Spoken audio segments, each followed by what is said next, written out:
All right, greetings and welcome to the Eccentric Perspective. I am your host, Blake Wally. Today is Tuesday, April 8th of 2025. And the headline of the show is Tariff Sheriff, Panic in MAGA Land. So we'll be covering the latest news and current events. And that's obviously the big headline. Not a huge shock, because we've all been covering this wild financial news. Has been quite a ride for the last few sessions, and it's going to escalate. Big swings today on Wall Street, but a lot of other stories as well. There's the thumbnail for today's show. We watching everything meltdown. Try not to panic. Are MAGA panicking? I don't know. We got a trade war going on. So we'll see how that develops. Here are the other headlines for the day. I've got a bunch of them, but I'll try to make this quick. So we have the Panican Party. Is it for the weak and stupid? Our NWO flacks, are they panicking about exposures? And we should provoke war with Iran if Bibi says so. And the Epstein files, will they never ever be released? And we should return Tren de Aragua members back to the United States. How about Americans don't want to return to factory work? And Sam Harris, has he been exposed as an academic fraud? And elites, are they planning another deadly pandemic? And finally, de-extinction. Could that lead to our own extinction? So say these stories, perhaps more, and feel free to drive anything you like. Anyone out there listening, you want to chime in on the chat. If you'd like to, maybe there's a story I missed, something I should cover. Perhaps you'd like to troll me relentlessly. Give positive feedback, anything you want. Just drop it in and we'll see if we can incorporate it into the show.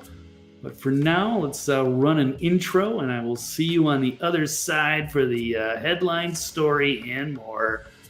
Today's EP. Here we go.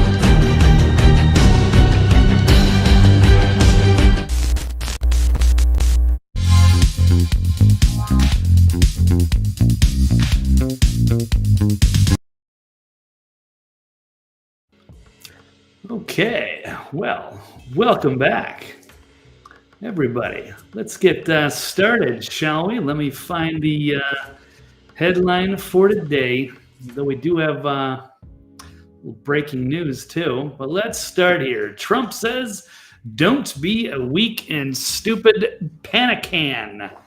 So he's created a new political party of sorts, in theory, or at least for fun. Just everybody chill out, be strong, courageous, and patient. Enacting all these tariffs wasn't going to be a one-day affair like it was the first time with just Mexico and Canada. Then they called it off, everything calmed down. So, we've got the trade war brewing, and multiple countries are now coming to the negotiating table, except things have really escalated with China. And we'll get to that. So in response to the global market sell-offs amid tariff uncertainty, Trump published a post urging people not to panic. After the markets plunged again Monday, as in yesterday, people, I was watching the futures on Sunday night, and I've never seen anything like that, where it looked like it was going to be a 2,000 point drop in just the Dow, and then by percentage, it was S&P and NASDAQ were about to get crushed. things sort of turn around. And then today it seemed like things were up, and then they eventually came back down again. So there's going to be some wild swings, major volatility. So we just have to ride the storm. We're in it no matter what. We can't. It's too late to back out now. But Trump declared across his social media accounts that the United States has a chance to do something that it should have done decades ago. So don't be weak. And in fact, many of prominent Democrats were calling for these very policies not too long ago. And so Trump's actually doing it. So it's weird seeing the turnaround.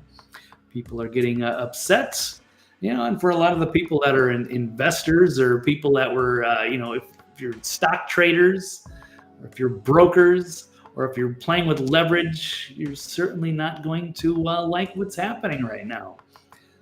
And many people around the world feeling the crunch, feeling the pain. But I mean, it's not like we haven't been through these sorts of highs and lows in the markets before. It'd be time to buy the dip. Maybe we're kind of waiting for things to calm down, especially with China. So why don't I, speaking of which, why don't we just run a little breaking news perhaps?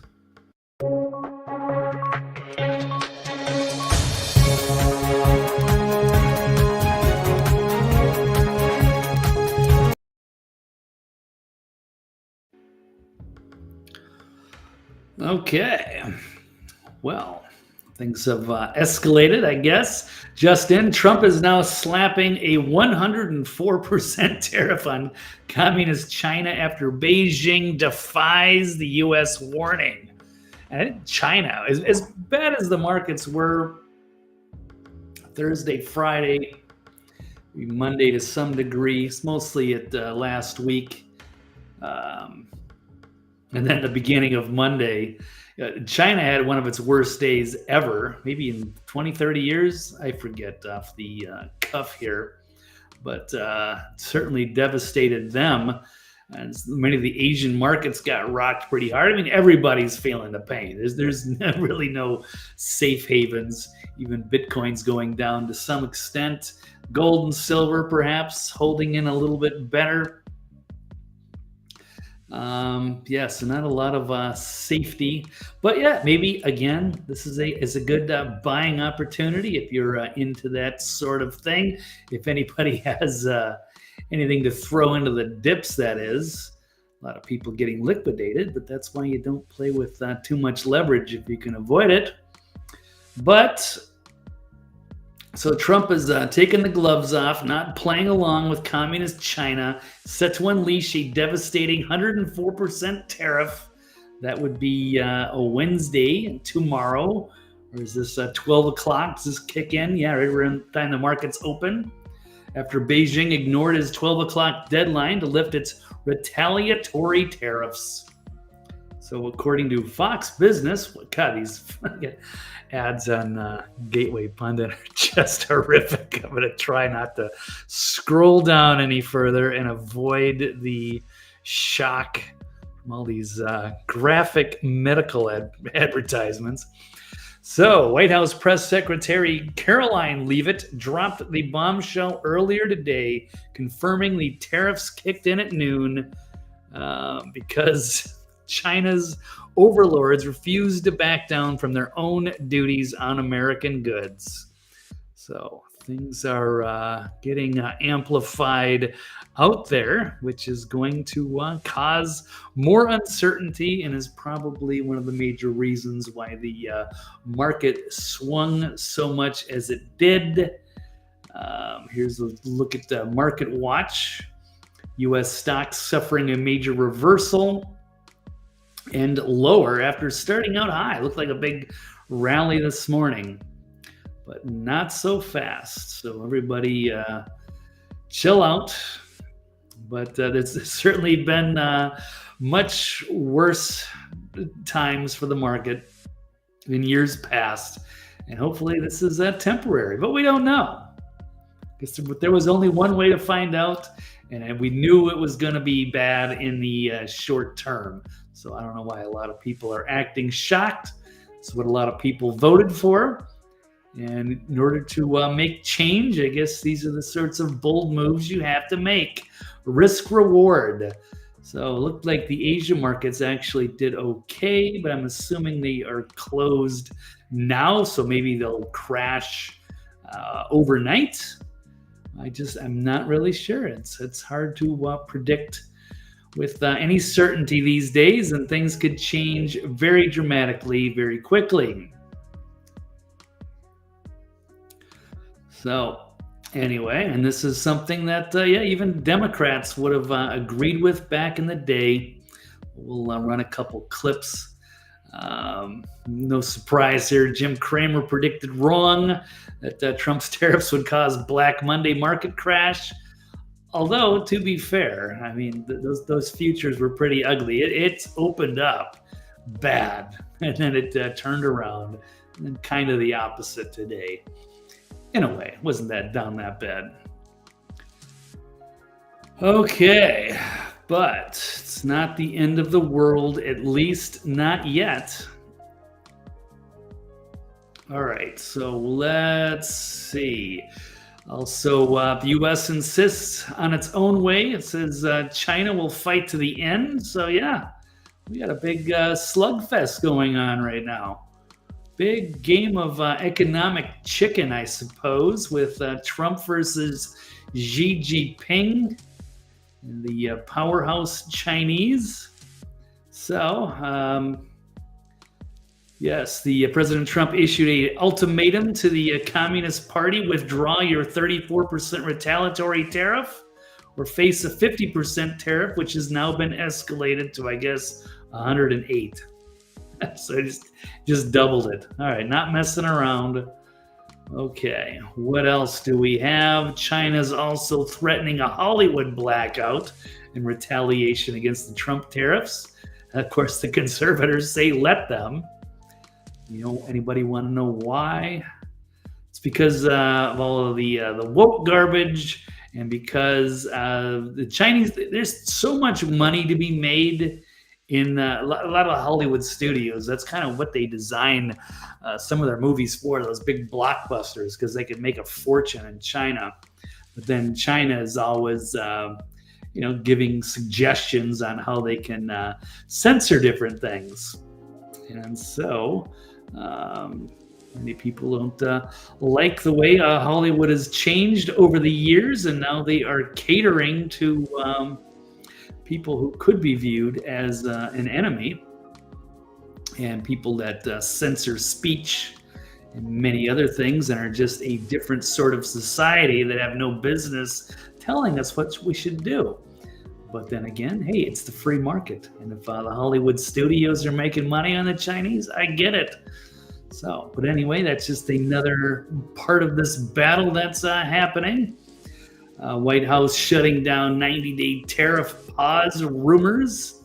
This was from yesterday, but that actually swung the market. I think a lot of people actually got liquidated on some news that got misreported or misunderstood about the pause, which rattled the markets because it was broadcast on CNBC. So that's how volatile things can be.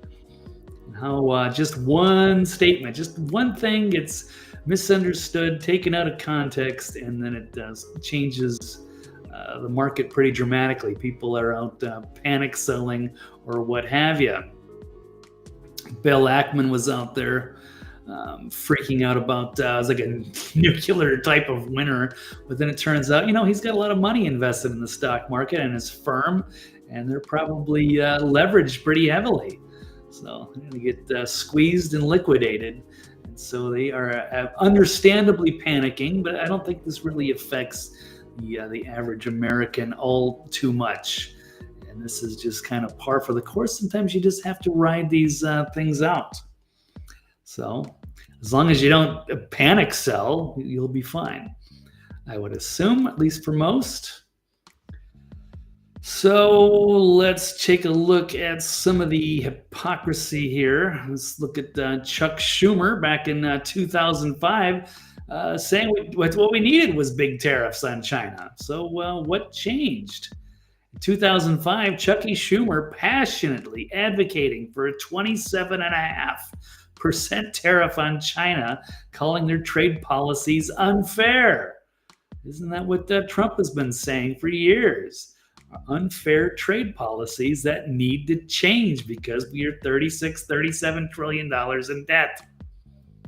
Or 36 plus on our way to 37 trillion. And if we don't do something to turn that around, it's only going to get worse and we're going to be completely bankrupt. We're not going to have enough money to pay everything. So, I mean, this probably isn't going to be all, can't change it all around on this, but we can certainly fix our trade policy, cut waste, fraud, and abuse, and maybe bring some of our manufacturing back. And perhaps we can turn this around. It'd be great if we could just write everything off and get rid of the Fed. But that would, many people like that, but that's also going to cause a ton of pain. It's not going to be just some overnight fix for any of this stuff. Unfortunately, it's just not the way it works. But sitting around doing nothing and expecting things to change isn't going to work either. So we know that's a guaranteed failure. Okay, well, let's take a look at this young, ambitious senator from New York, Charles Schumer from C-SPAN back in the day. It says to the Chinese, enough already.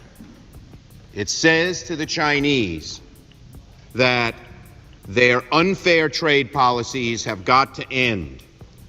It says to the Chinese, this is a shot across your bow. Reform, because if you don't, there are going to be dramatic consequences throughout the world, in our country, and in your country as well. Okay, well, 20 years ago, think what if we would have changed things back then? Yeah, we would have felt the short-term pain, but maybe our country would have been better off. We should have listened to Chuck Schumer, at least back then.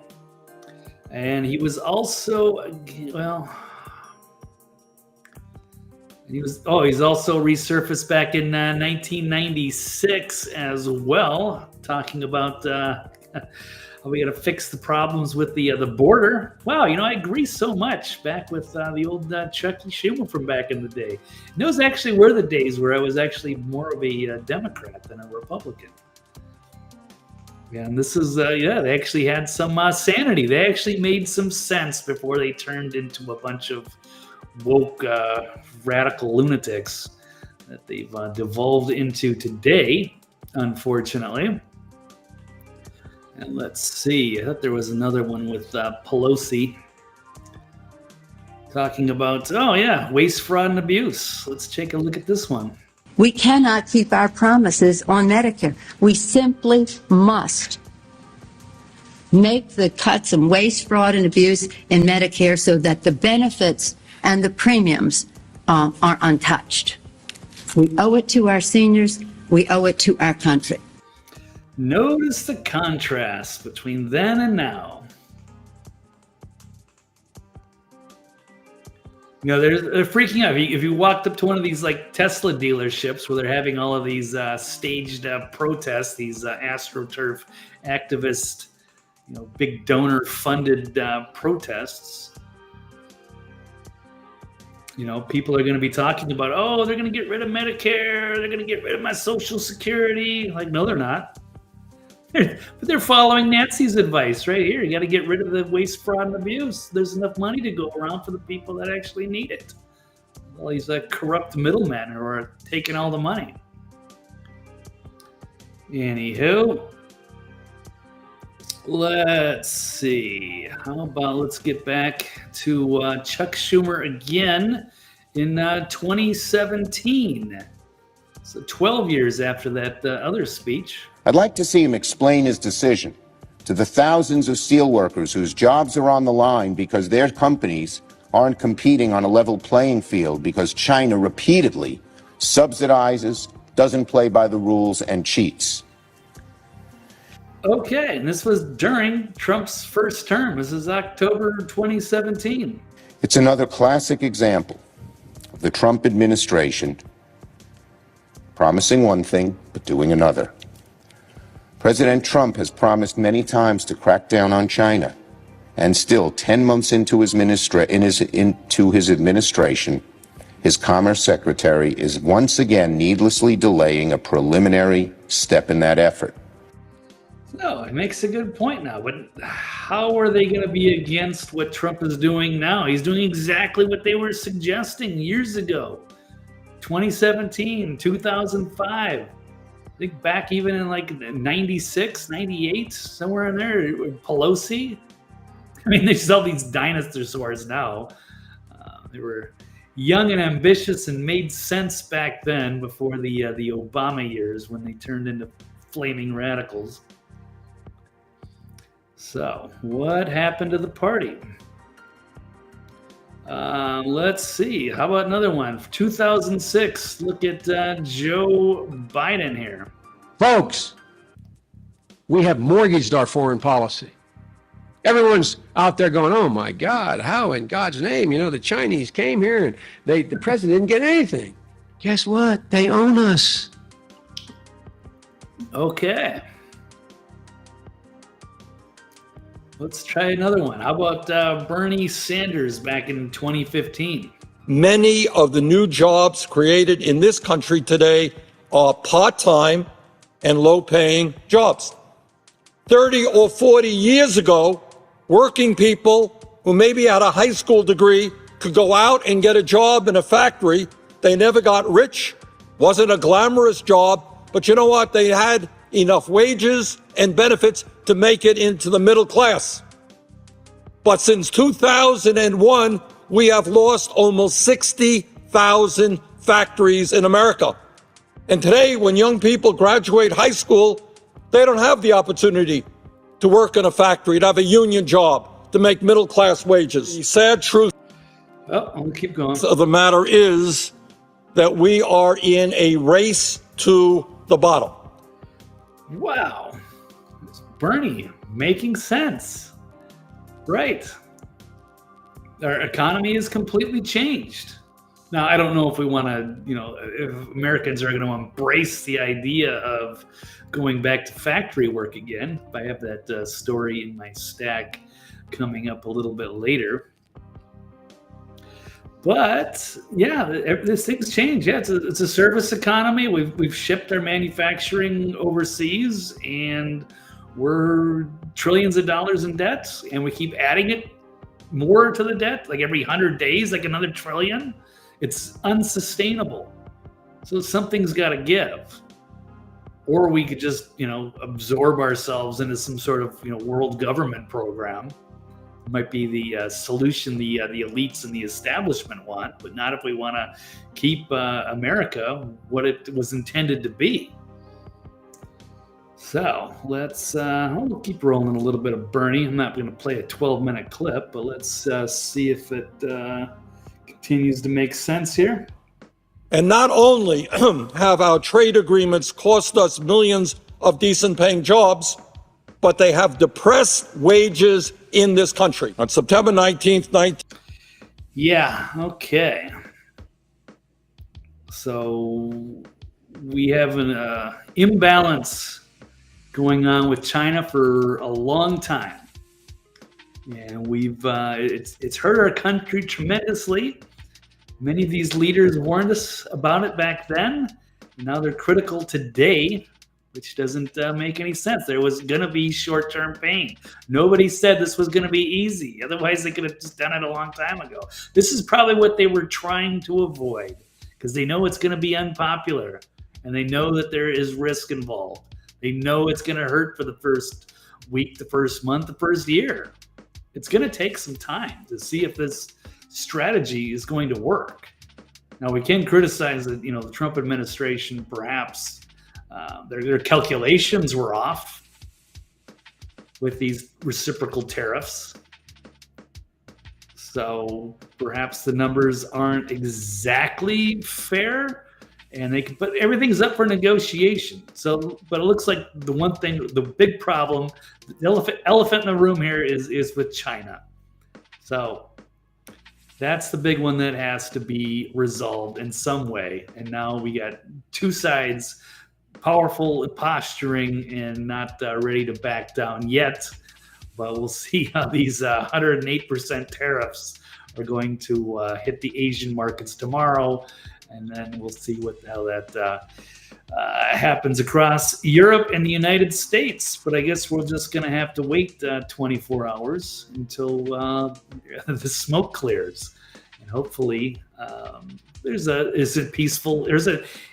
simpler enough solution that benefits everybody, and we can get on with everything. Make America a more prosperous, put us into some better deals, and put us on a more positive trajectory going forward.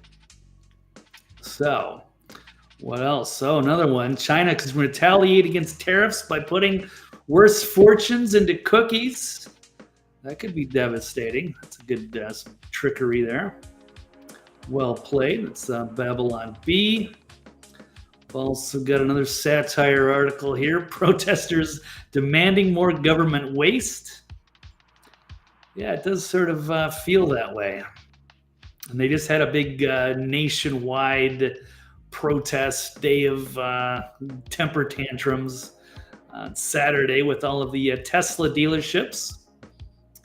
At least it wasn't violent. I don't think anybody got firebombed. I don't know if there's still keying swastikas in people's cars. Maybe they've backed off a little as they were going to the extremes for too long and against their own people probably, which was this hilarious irony. But okay, what else do we have? Oh yeah, and then of course the average Democrat who wants their opinion heard or freaking out about the economic issue that we've got going on, and they've all got an opinion, but what do they really know about the economy? Here we go. I'm in debt. I'm obese. I'm addicted to anime. I'm in debt. Begin with some I'm proper in debt. volume. I'm in debt. I'm obese. I'm addicted to anime porn. I live in my mom's basement, and I'm confused about what gender I am. Now, let me tell you how to fix the country. Yeah, well, it's pretty much like that now. They just like to outrage over anything they can these days.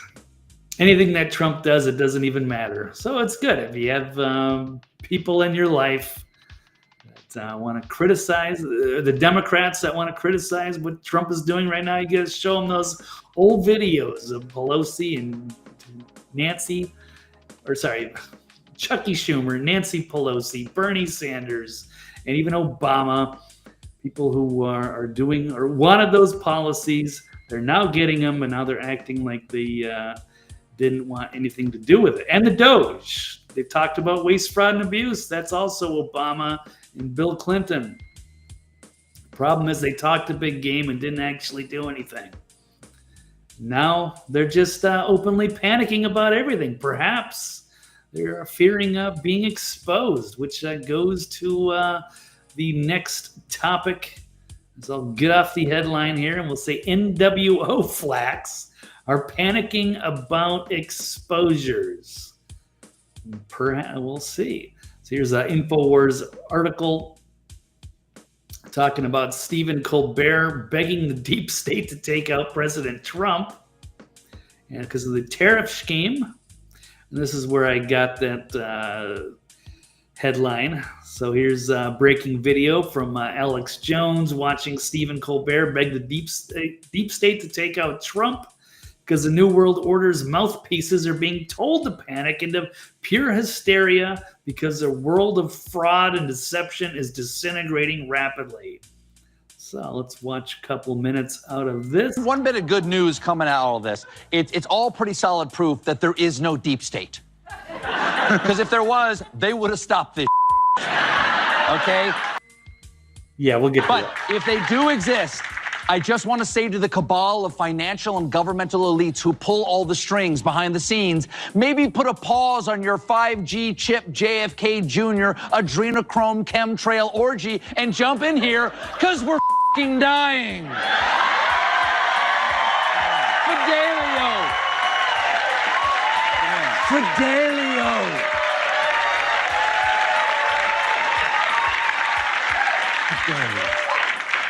Today's smoldering economic crater incinerated everything from crude oil to big tech stocks. The only company doing well, the proud folks at downarrow.com. They tried to kill. Okay. Well, yeah.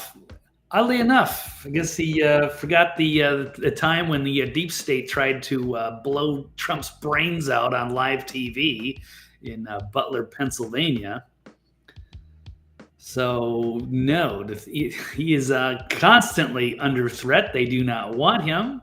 They tried to lock him up. They tried lawfare, did everything they can. They tried to get him off the ballots, tried to charge him with, insurrection, and maybe even a second assassination attempt with that goofball who was recruiting people in Ukraine and Florida.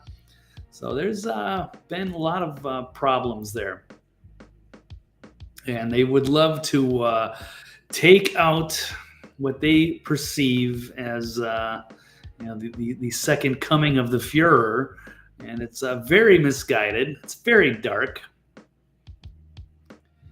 And they're even being polled. They're openly just kind of admitting it. Like it's okay now. But they say there's a poll says the majority of Americans on the left say murdering Trump is justified. This is who they are now.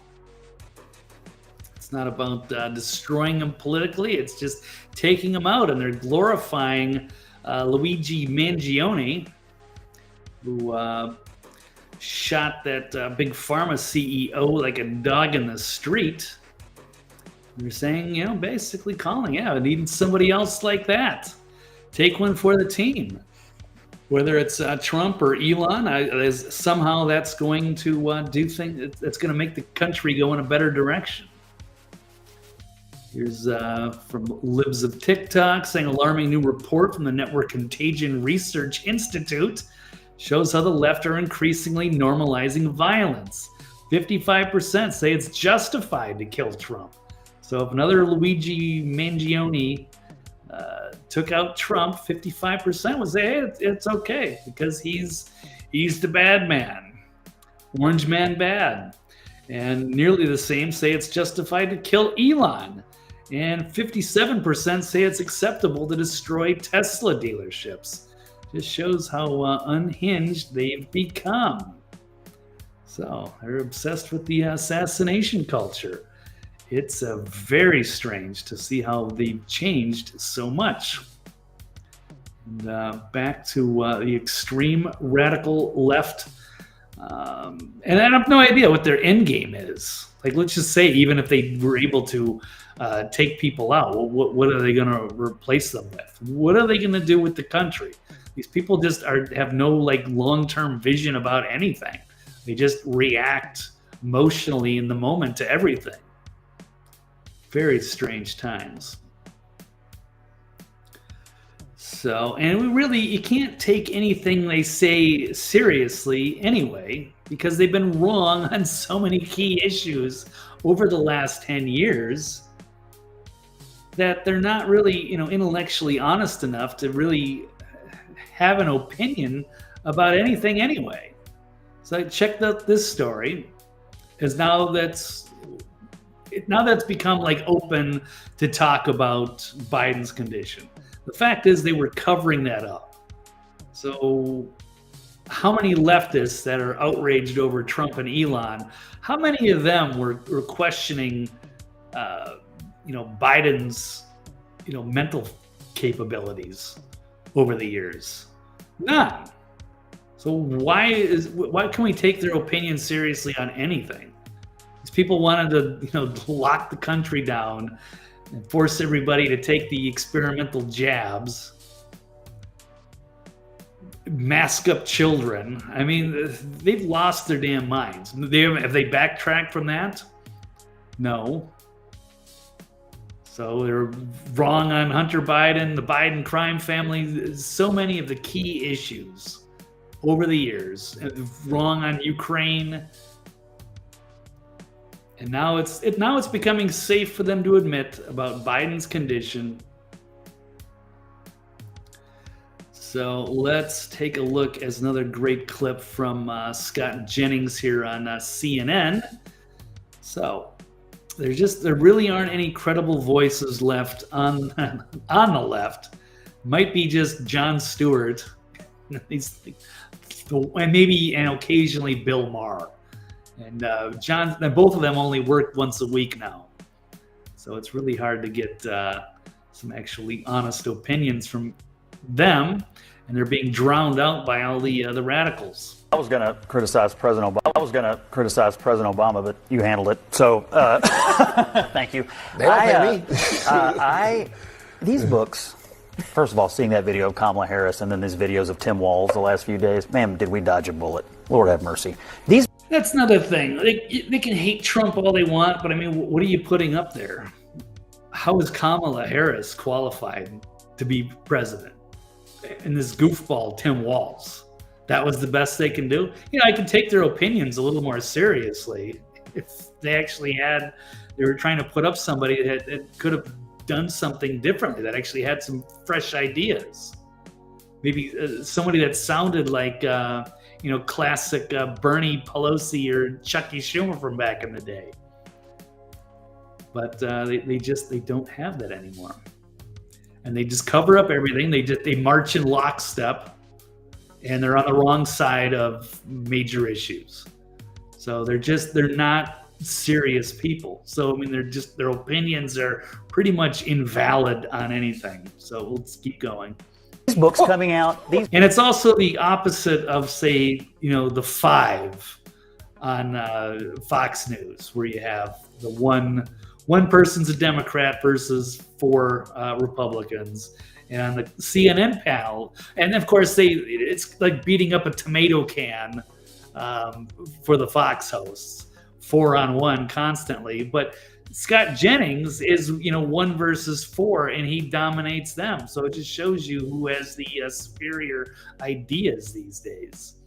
Let's keep going. And he's been doing really well. And you got to give CNN a little credit for putting on an alternative voice, because usually they just sit in their own echo chamber. But now you got an actual rock star pushing back on everybody.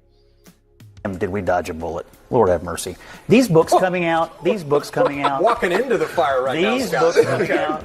It can all be told now. I mean, I sat here all during the campaign and was assured Joe Biden was fine. Kamala Harris had the most organic, grassroots-driven campaign. The Democrats were unified. We had a campaign of joy, and everything was hunky-dory. That's what I was told night after night after night. Mm-hmm. And now all the books are coming out, and it's amazing because a lot of the people who were telling those lies are now going to get paid to write those books. I think a lot of people, it's crazy. Yeah, I think a lot of people.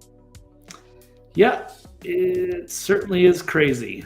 They would have called you crazy. They would never have allowed you on the show to say that, hey, something's wrong with Biden. He doesn't seem like he's all there.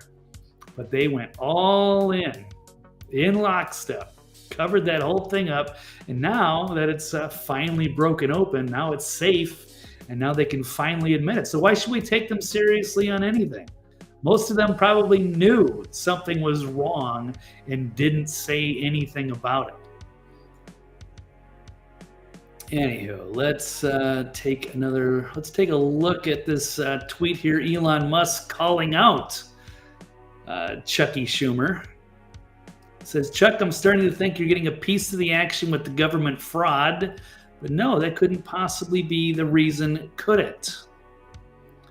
So that kind of leads me again back to my headline here. The NWO flacks, are they panicking about exposures?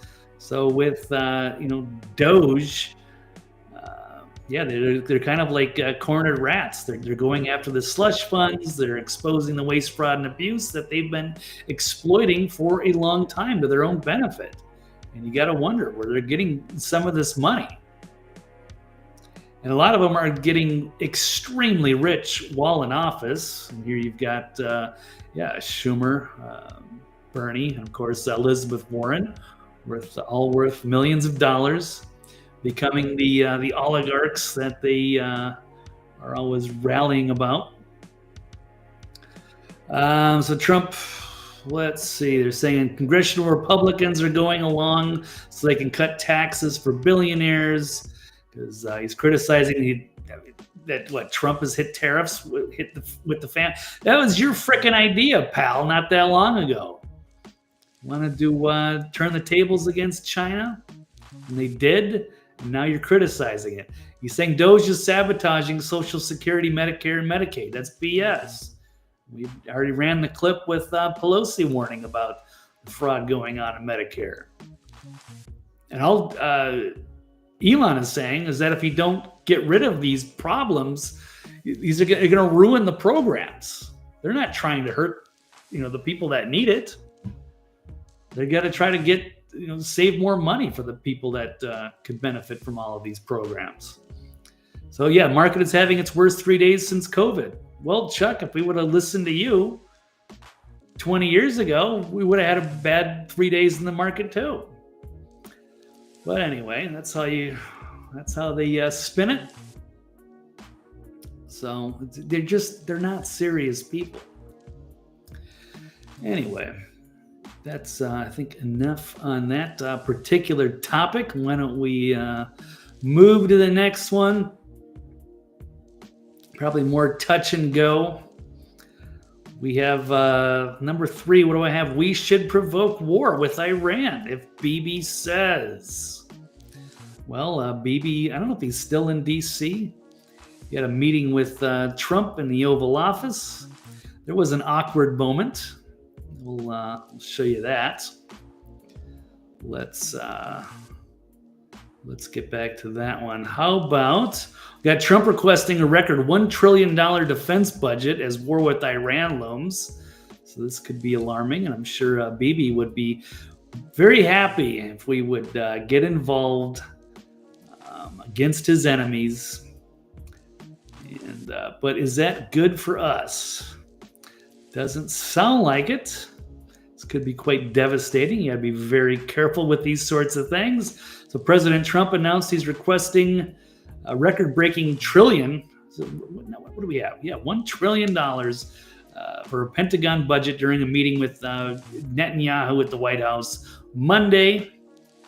Some are critical of the treatment that Bibi gets, that who's actually in charge here, as we're watching Trump holding Netanyahu's chair for him like a waiter. And they were saying that he doesn't do that for anybody but Bibi, but I don't know if that's true. I think he's done that for a couple of others. But, people are certainly skeptical when you have too many high-level people that seem to be that are in the cabinet that may be more sympathetic to Israel than they are for our own country. I don't know. I'm not going to go down that road today. But got to be careful with Bibi because he tends to be the warmonger and is ready to go war with Iran or anyone. And of course, always needs us to get involved as their greatest ally, allegedly. So let's move on. Speaking of tariffs and Israel, it was interesting because there's been a little pushback. So we didn't just, roll over and grovel and pull out chairs and do everything that Netanyahu perhaps wanted. We're going to get into that. So, it's not quite clear who's the real boss is, but you can make a case on both sides, and we'll see what develops from here. So Trump is saying we give Israel $4 billion a year, and that's a lot. Trump tells Bibi that he may not drop the tariffs in that particular case, since we already give you so much money. I don't know how else more we've given them since the 10/7 attack and the weapons and so many other things. All right, let's move on. Yeah, you got to be careful with Bibi because, I don't want to get into too much criticism of Israel, but they are not. You can't trust everything that comes out of there.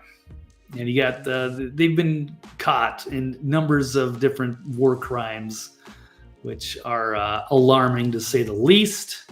And there's always an excuse. And you got to be careful with a lot of people in the conservative media that just can never criticize Israel for anything. Everything they do, it's 100% right. And it's not. So we do not want to get into Iran unless there is unless like what they attack us, or I don't know. Even then, you still got to be, concerned about false flags and any number of other sneaky propaganda and anything else. So I'm always skeptical of a guy like Bibi. But perhaps his intentions are pure this time. We shall see.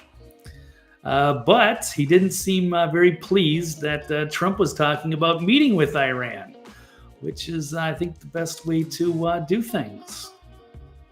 Don't jump into war. Don't let Bibi talk you into anything. Always take what he says with a grain of salt and hold a talk with the other side.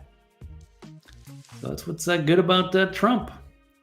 Where a lot of conservative warmongers would be ready. They can't wait to get troops on the ground, get another war brewing, whether it's Afghanistan or Iraq or anywhere, Syria, just you name it. Ukraine, Russia, they're ready to go. But is that good for the United States?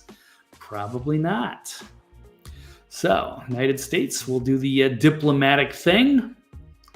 And they're going to hold direct high-level talks with Iran. That'll be on April 12th in a few days.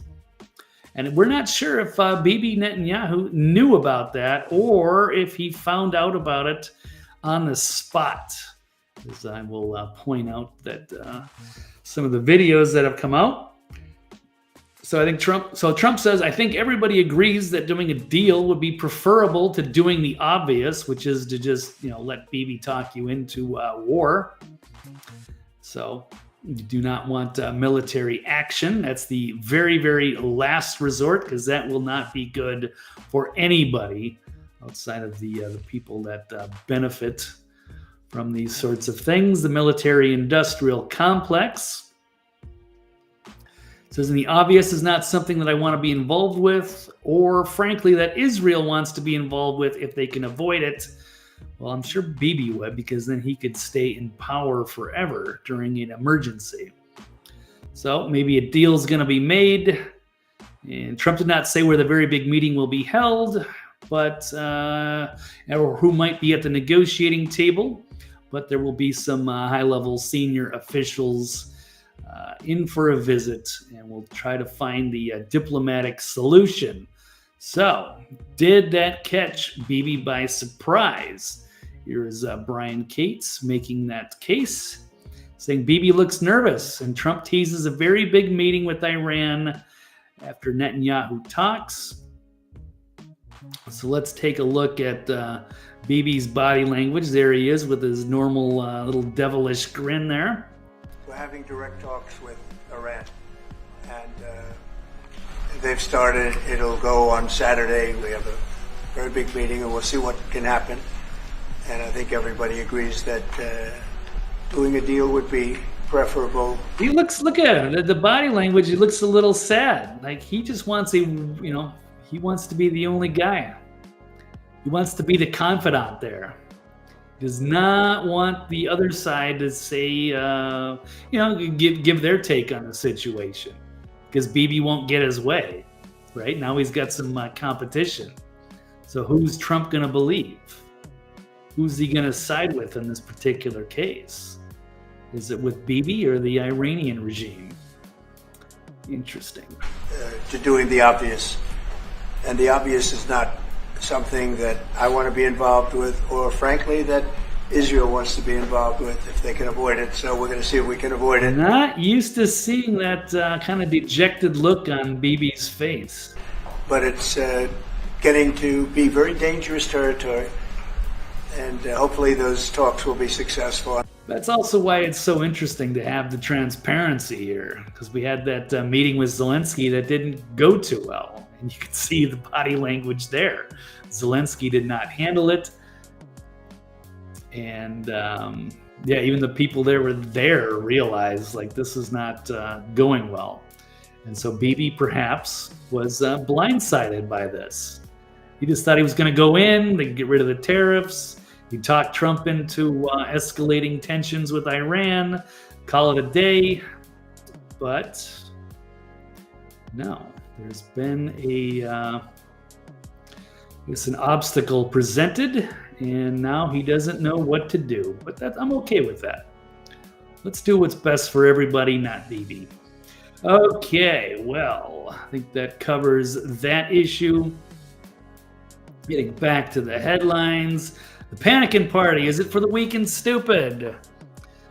Well, it seems a little bit harsh, but yeah, it's too early to panic here. We've got to let Trump do what he's got to do with the trade war, and we'll see if that. There's only one way to find out. You got to give it a few months. Hopefully, it won't take too long. Get countries coming to the negotiating table, and perhaps that'll be out of the news cycle. We'll be back to prosperity. Everything will be right, and we'll just forget about it. It'll just be a temporary crash. Buy the dip, everybody's happy. We'll see. NWO flacks panicking about exposures. Sure looks like it. And should we provoke war with Iran? If Bibi says, absolutely not. Talk to Iran first, and then we'll make the decision that makes the most sense. Okay, number 4 is a quick one. The Epstein files. Will they never, ever be released?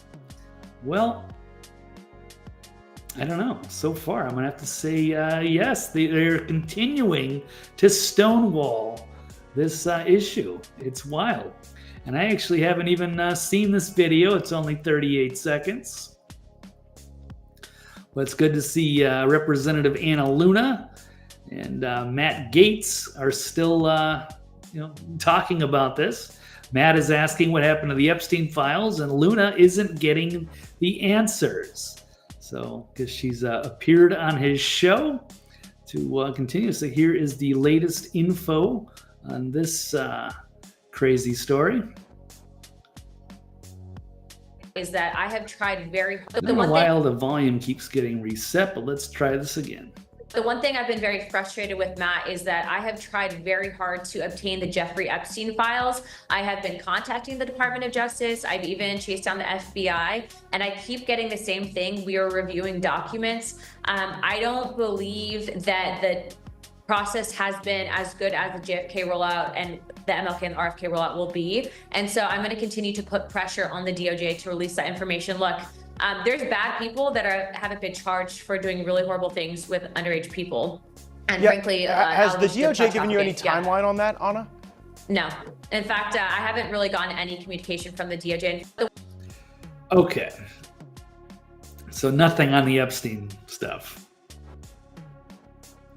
We had the issue with Pam Bondi having everything on her desk, and then it turned out to be a nothing burger. Then they put pressure on the FBI. They did get one guy to resign.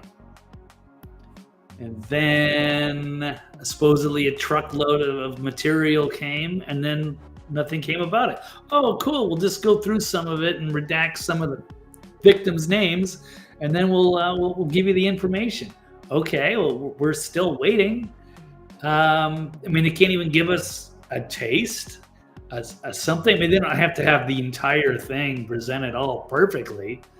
Just, drop it piecemeal, a few things at a time. I mean, I don't understand what the holdup is now, unless it's just there's so many high-level people that are tied up in this thing that it's going to just be catastrophic to our government, our operations. I don't know exactly how high this goes or what the impact will be. So there's certainly afraid of what the consequences are. Might be some good people. I don't know if there's good people tied up into this, but we're still waiting on answers, and we're not getting any, including for Anna Luna and for Matt Gaetz and anybody else. And the JFK thing, although it's good that they've released a bunch of documents, another 80,000 pages, allegedly, or 67. I don't know, but it doesn't seem like we still have all of the information there. Haven't seen a thing on MLK or RFK. So very frustrating. And let's see, Health Ranger Mike Adams had this tweet, said no Epstein files will be released. There will be no peace. The deadly jabs will never be halted, and not even 0.1% of the illegals have been deported. No one of consequence will be arrested. Are you getting it yet? Well, I guess we're not that far in. Still April 8th. So I guess everything wasn't going to be fixed overnight, although I think things are moving along at a pretty good pace. But certainly, the Epstein thing is extraordinarily frustrating. And we might not get that information. I don't know how long they're going to keep continuing to drag this out. So we're just going to continue to have to keep the pressure on until something gives. But there's more bad news, because many people have very high hopes, including me, with Kash Patel heading the FBI and then Dan Bongino being added to the team. So you're thinking these are the two of the Patriots that are really going to get something done. They're going to shake up the FBI, get this organization under control, and everything is going to be better. We can close this ugly chapter of the corrupt Federal Bureau of Investigation, clean house, make it better. And instead, got this interesting news that just heard about today, just popped a few hours ago. But it's from yesterday. The FBI confirmed that Stephen Jensen was promoted to a powerful position within the Bureau. Now, I've never heard of him. I'm sure most people probably have not. But here's what you should know about him from Jim Jordan. And that Jensen, this new guy who's just gotten a big promotion, was a strategic driver of J6 investigations. So Jensen was the on-scene commander of January 6th, said the investigation was totally justified and he would not do anything differently. And he called J6ers would be gosh darn terrorists. Or I want to say what we all think. All right. What else did he say? That J6 was a domestic terrorism event and that FBI tactics were proportional and scalable. So he thinks the J6 protesters are terrorists, that it was a domestic terror event, and that the FBI tactics were basically justifiable. And he also supported the FBI treating parents at school board meetings as potential terrorists and failed to solve the pipe bomb investigation. So we still don't have the cell phone data. They probably know exactly who this is, who the pipe bomber was, and they don't want to let you know. And he also told Congress under oath that the FBI treated the summer of 2020 rioters in the same manner as J6 misdemeanors, which is ridiculous. He was a boss during summer 2020, but could not give Matt Gaetz a reason why the FBI geofenced the Capitol for J6, but not for the Portland firebombers. He says that summer 2020 riots were hard to catch in the dark of night. So he's against J6. He's okay with the Antifa terrorists. And didn't do anything with the pipe bomber. And now and he said that Tim Thibault, that was the guy that they that had to step down, or they forced him to resign. He was the guy that was allegedly holding on to all this Epstein evidence. So, and then he said that guy, the dirty FBI guy, was a consummate professional. He said Thibault made choices he would not make, but Jensen liked a political post on LinkedIn where he denigrated President Trump, Bondi, and Kash Patel. So I don't know. Make this make sense. This looks like the kind of guy that they're supposed to flush out of the FBI, and yet he is the new, assistant director in charge in DC? So this is the Washington Field Office, the official FBI Washington Field X account. So he's going to be promoted. How do we feel about that? So, I don't know. More bad news, I suppose, because we want Trump and the team to take over. And how did this get by Patel and Bongino? Or maybe were they not aware of it? You'd think they'd have access to people that can judge character. So there's no way this guy should have made it through the vetting process. Like, no, you're not getting a promotion. In fact, you're getting demoted, or you can resign. I don't know. This is a mistake. I don't know. So that's just another weird angle. But speaking of mistakes, let's switch gears. Another topic here. Should we return the Tren de Aragua members back to the United States? So many of them were shipped out and sent to the Supermax prison in El Salvador,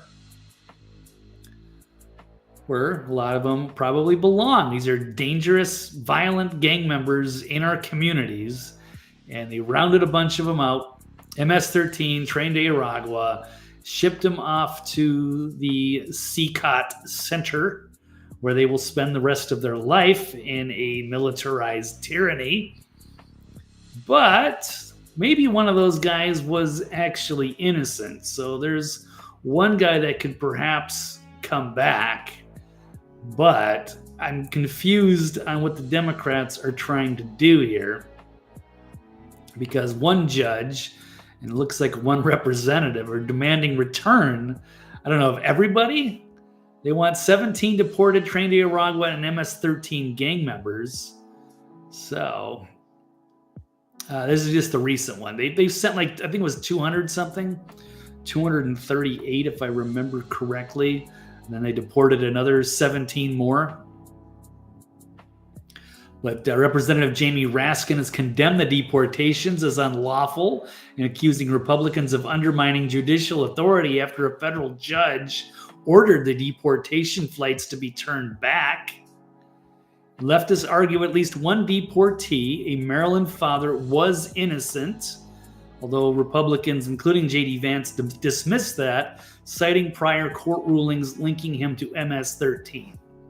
Now, this would obviously be terrible if an innocent person was caught up in this and thrown in with all of the regular gang members and shipped off to El Salvador at this very tough Supermax, maybe one of the worst places on the planet. So I think you can make a case that maybe this one guy should be brought back, and there needs to be more due process for that.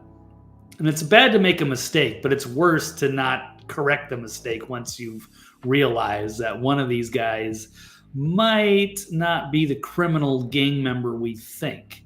So anyway, to give them credit, but to bring them all back is insane, which is something it seems that this judge has done. Mr. Boasberg, I don't know if I had that article. I had it somewhere.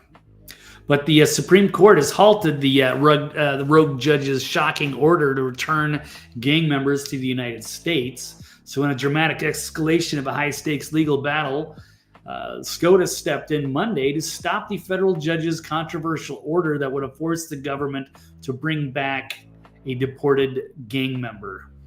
So the emergency intervention comes amid growing concerns from Trump administration officials who say the ruling crosses a dangerous line in judicial overreach. So, I mean, I don't believe these federal courts should be impeding on the executive branch, but if one of these men is actually, I think, is this, it's Abrego Garcia, a native of that country, who may have been caught up with those gangs, but wasn't actually a criminal, but he was in the country illegally, but it's unclear. So just trying to figure out his status. So maybe he was, you can obviously go for asylum if your life is in danger. And they've argued before that they can't let this guy be sent to El Salvador because it would be a death sentence. Because since he was associated with MS-13, whether he really was or not, he would have been killed by the rival gangs that were there had they noticed that he had come back. However, since El Salvador cracked down so much on those gangs, then he wouldn't be threatened by these rival gangs because they're already locked up. But does he deserve to be locked up with them, or what do you do with them? It's a very odd situation. So in this regard, I would say if he's an innocent man, if there's any way that he could be innocent, then we definitely have to hear him. We can't put an innocent man with all these criminals, because then then it's like January 6th. There were so many people that were completely innocent that just walked into a building and didn't know that they were in a restricted area, that were rounded up and thrown into this gulag in DC. So anyway, now things have changed and we're trying to get rid of some of the violent criminals that shouldn't be here, which is a good thing, which we should all agree on, and no federal judge should be standing in the way of that. But maybe make an exception for one guy. I would think so. And let's see, there's going to be more news on those crackdowns. Legal aliens are perhaps going to be fined nearly $1,000 a day for refusing to leave and face property seizures. Legal protection for over 900,000 migrants has also been revoked. I mean, how are they going to charge for this? I don't know. So who has that kind of money? We really think that these illegal aliens, I mean, certainly you've got to make some incentives, right? You got to find some way to make it clear that they should not be here. Maybe they got to put a deadline on that. But that seems a little over the top here. Although they have to start doing something, and these deportations have been slow moving, but perhaps a lot of that is to do with Boasberg and his obstructions. So, okay, well, why don't we move on to another topic? Touch and go is the lightning round to some extent. Americans, do they not want to return to factory work? This is, I guess I could have thrown in this into the first stack of the headline story. But there's kind of a flip side to bringing our manufacturing back. And do people want these factory jobs back? So what is the new Trump golden age all about anyway? So somebody made this AI video just showing the future of the American economy. It's satire, but it is kind of funny. So here we go.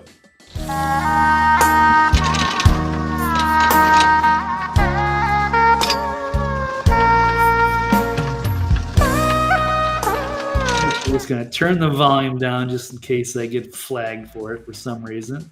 But yeah, here are the Americans working in sweatshop factories, sewing and making iPhones. I don't know.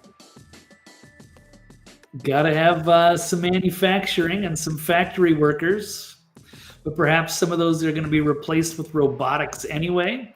Do people really want to work those hard 40-hour jobs sitting around building stuff?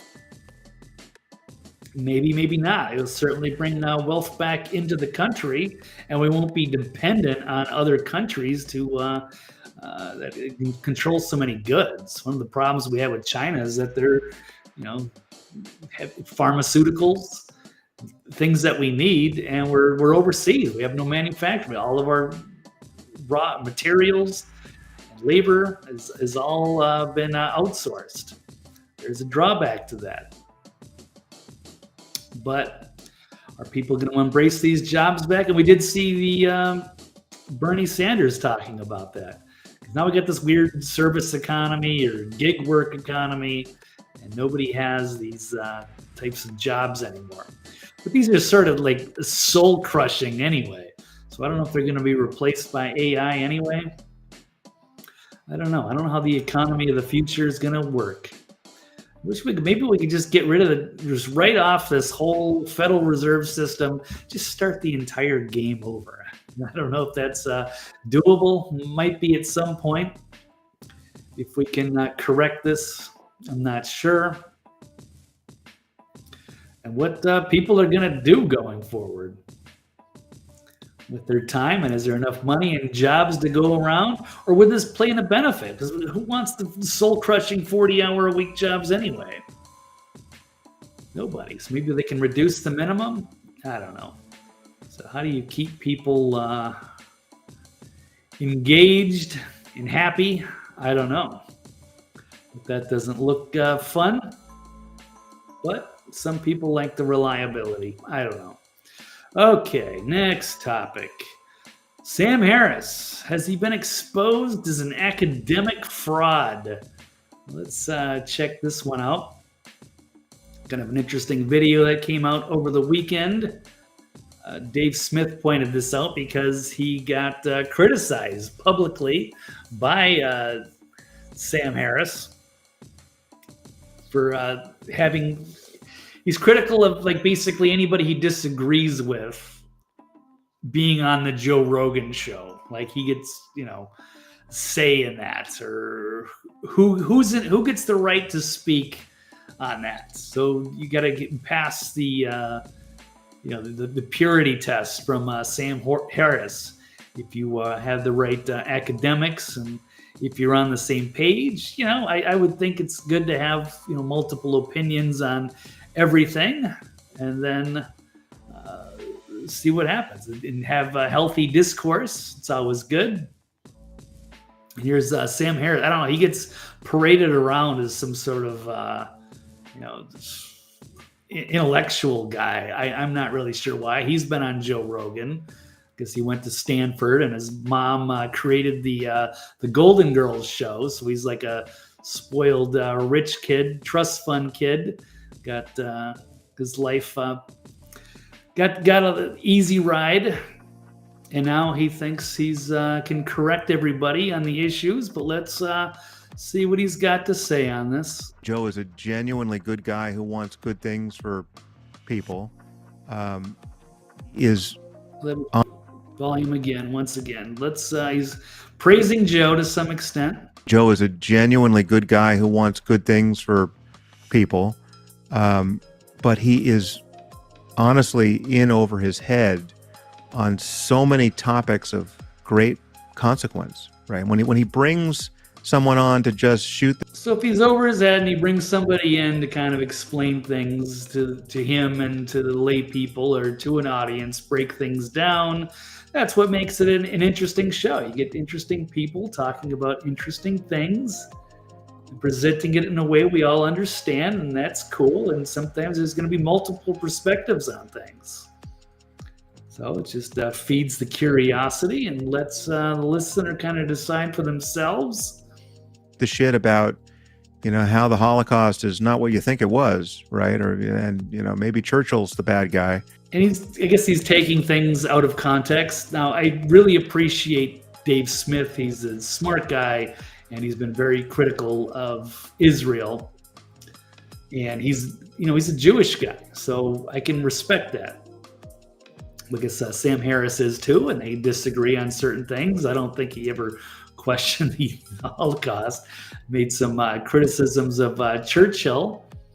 Yeah, it's all fair game, and it's all interesting things. So we can shoot it down, or at least you can say why it's wrong. But it doesn't seem to be giving any of that.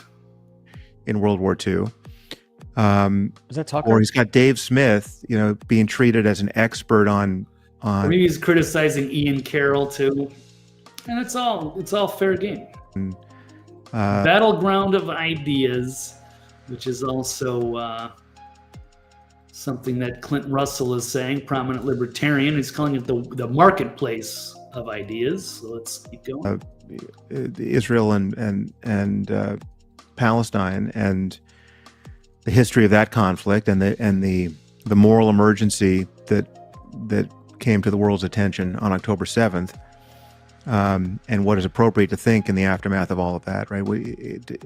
Dave Smith is... I can't believe this guy is paraded around as some kind of great intellectual. He is such a dumbass on so many issues. I don't know. This guy doesn't seem like he's got an original thought in his life.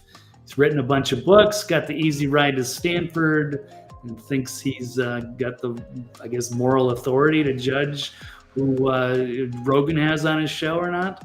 The only reason why anyone knows what Dave Smith thinks about any of this is very likely because Joe had him on multiple times to talk about it, right? Nobody knows who Dave Smith is because, well, they only know because he was on Joe Rogan. But people could say that about Sam Harris. I never heard of this guy either until he was on Sam Harris, then on Rogan, and then people started making fun of him. And now I see why.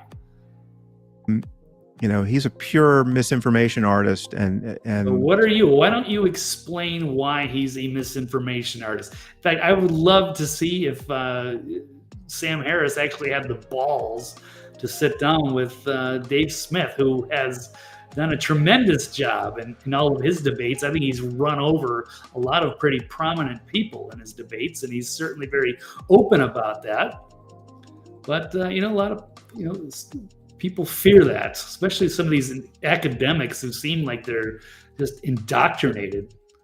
On top of many others. And when Joe talks to someone like Trump or Tucker Carlson or any of these other guys who lie as freely as they breathe.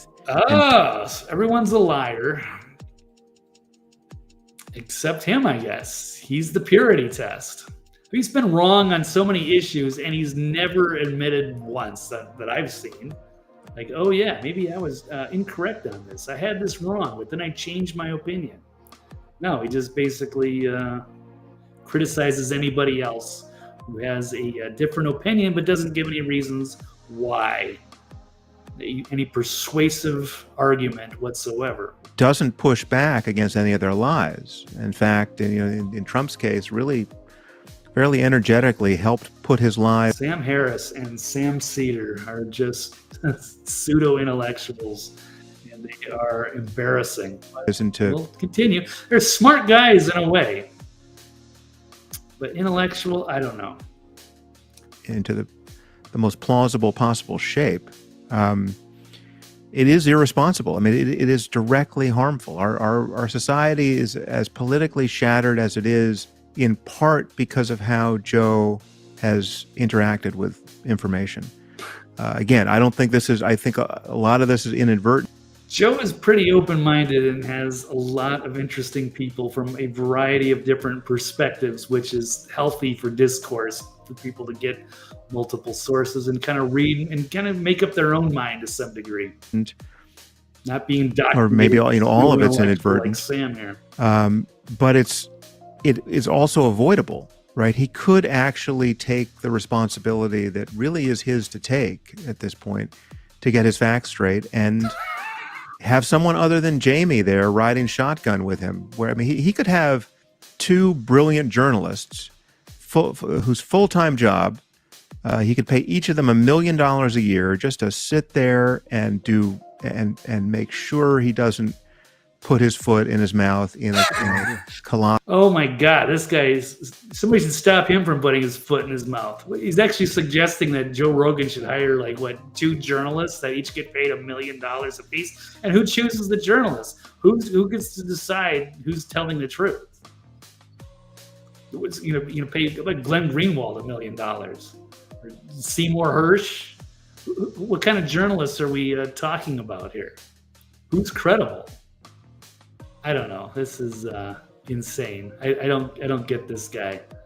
he's such a joke. But I guess he's written a bunch of books and thinks he's really smart. He's a philosopher, neuroscientist. Yeah, his mommy was rich. She invented the Golden Girls show. And okay, what else? Was he at Stanford? Okay, cool story, bro. But just because you're an academic and a great student doesn't make you that smart. So I think he crumbles in an actual debate with somebody like a Dave Smith. But yeah, I think he's just kind of lashing out. He's been wrong on so many issues. And so he just does these sleepy little podcasts, these occasional little cameos where he doesn't really do himself any favors. So, I don't know. But that's, there's Sam Harris. And so, yes, Clint Russell says, yeah, it's funny. He only knows Sam Harris because Rogan was on. He's not mad at Joe for platforming him. So, yeah, I don't care. I don't care if Sam Harris is on Rogan's show. Good for him. I don't have to listen to it, but I could if I wanted to, just to see the perspective. Maybe they should have pushback on him. He doesn't handle it well. I think he's basically run himself off of Twitter X because he can't handle it. He can't handle being in the arena of free ideas. But he thinks he's got all the answers, apparently.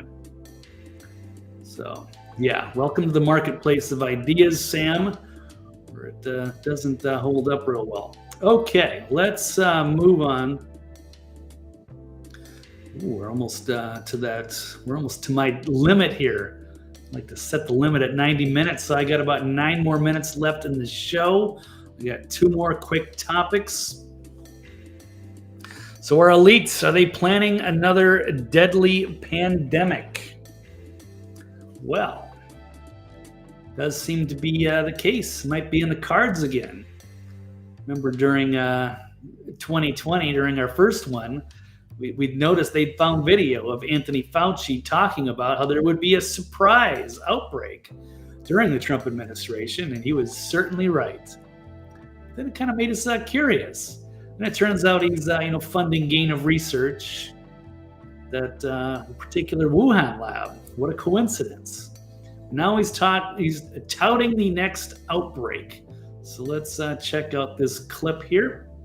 What is likely to happen, I don't know if it's going to be next year or 10 years or 15 or 20 years from now, is the emergence of another respiratory disease. It may be another coronavirus because we know that coronaviruses really, mostly in bats, have the capability of binding to receptors that are in humans. It could be another flu. We're dealing with H5N1 now, which is bird flu, which has taken the somewhat disturbing step of infecting mammals, namely cows and cats and other mammals, which means it's adapting itself more to a human. So my concern, Walter, is that whenever that happens, the next outbreak will be of a respiratory disease that's easily transmissible, that has a significant degree of morbidity. Okay, so he's predicting a severe respiratory type of coronavirus illness at some point in our future, which is going to be worse than the COVID one. So I don't know. So some people think that was it was intentionally, was it leaked out, maybe to thin the herds a little, wipe out. Many of the elites think that we're overpopulated, and then they could create a military-style kind of dictatorship, new martial law sort of thing, lockdown. It seemed to be like perhaps the agenda, but then the virus wasn't as deadly as they thought. So it gradually went away, even though it did have a devastating impact on the economy. We did recover eventually, but there could be another one on the way. And in fact, this has also been foretold. I'll play you a wild video here from Bill Ryan back in 2010. This was planned all along. So here we go. China will catch a cold. And I do apologize because, man, the volume is really low on this one. There's subtitles, but I won't play the whole thing, I guess. And after that, then what effectively will be a kind of plague will actually spread right across the world to the west as well. Basically saying the elites, he found out this some kind of insider intel that this is back in 2010, that there would be an outbreak from China spread across the world like a plague, and it would lead to a totalitarian military lockdown. And you've got this totalitarian military lockdown in all the governments in the Western worlds because everyone's going to be in panic about all of this. And then, he said, then the real war starts. Then the real war starts after everybody's locked down. This could have been the plan for COVID, but since it wasn't as deadly, I mean, as much as they tried to like lock down like Australia, Canada, France, I mean, they went heavy-handed, but at a certain point it was like, okay, yeah, a lot of people died in the beginning, but this really wasn't that much more worse than the regular annual flu. And it's got a 99.7% survival rate unless you've got like pre-existing conditions. It's not that bad. But was it intended to be worse? And will they do another one? That was made on the trial run, and they'll have something cooked up that'll be worse than that one. Something that would be justifiably called the Third World War, with a much more major Third World War with a nuclear exchange. That there is going to be what he called a geophysical. And then the big scary one is perhaps they're getting ready for a geophysical type of event. Not like a polar shift per se, but something that's really going to jostle the Earth and rattle things up. And perhaps they're trying to thin the herds before that happens. Some think that this event comes about every 11 or 12,000 years, and that we're due. Next one's coming, and that's why everything is so messed up. This is part of the whole kind of plan, is that they're keeping humanity in the dark because they don't want you to know that there could be this massive cataclysm that wipes out 95% of humanity.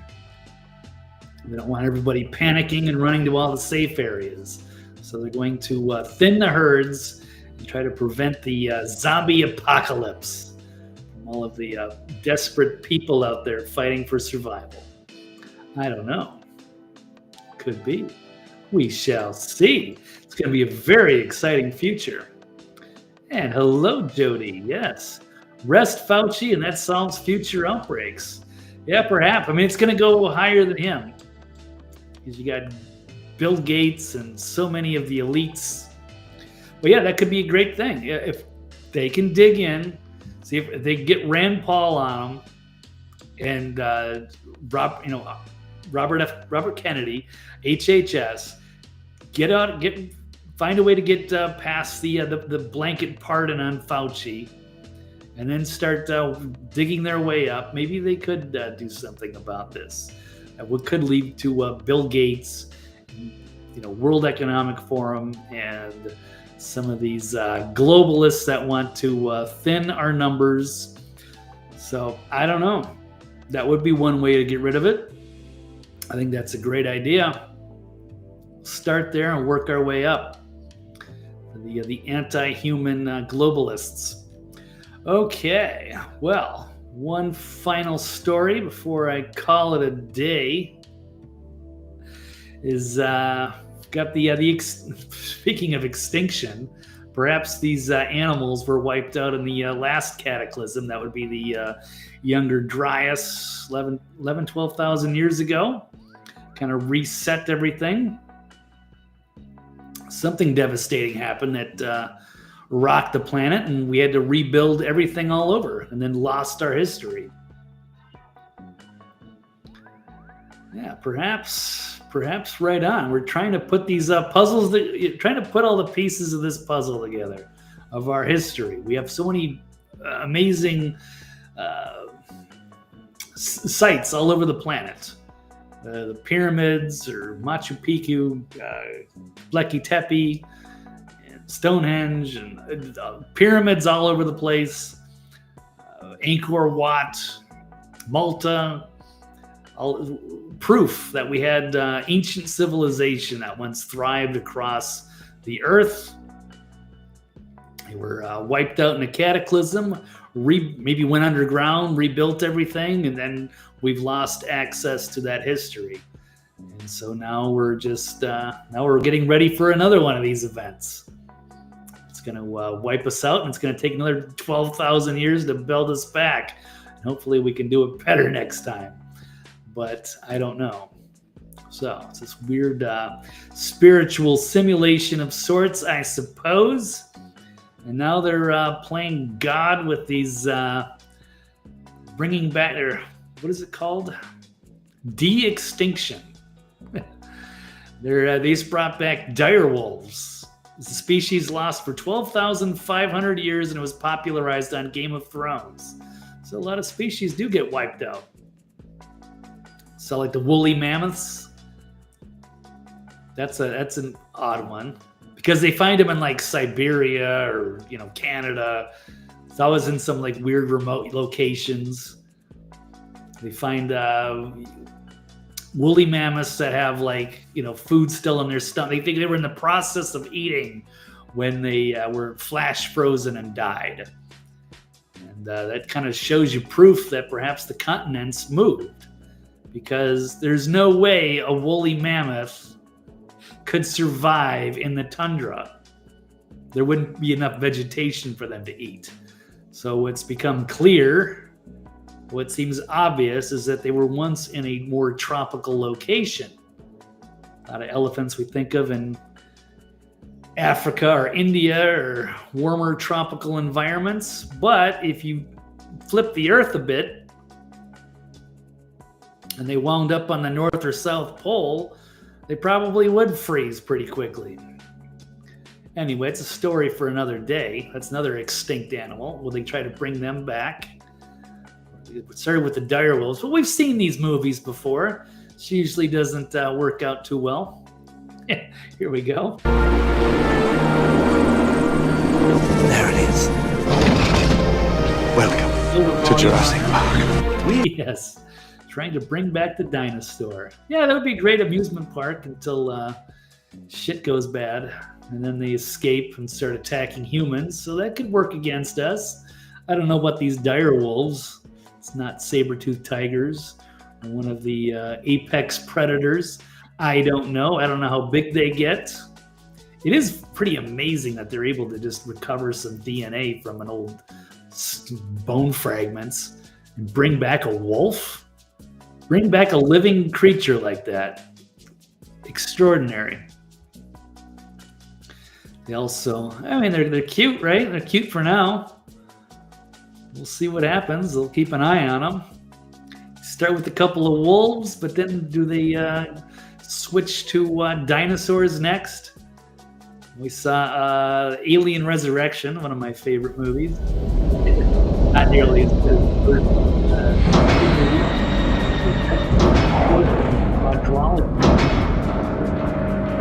Ripley, Ellen, Lieutenant. To bring back Ripley from the it had the Alien Insider, which was a bad experiment gone bad, and of course that escaped, and all hell broke loose on some military ship in the middle of nowhere. Doesn't sound like a lot of fun, but hey, this is I guess the drawback to playing around with these sorts of experiments. But anyway, I think that's all I've got today. Probably went a little over my time. A lot of interesting topics in the news to cover. But okay, well, good stuff. All right, we'll see what happens Thursday with this economy and Trump and the big trade war with China and so many other things. It's going to be a very exciting week, so get ready.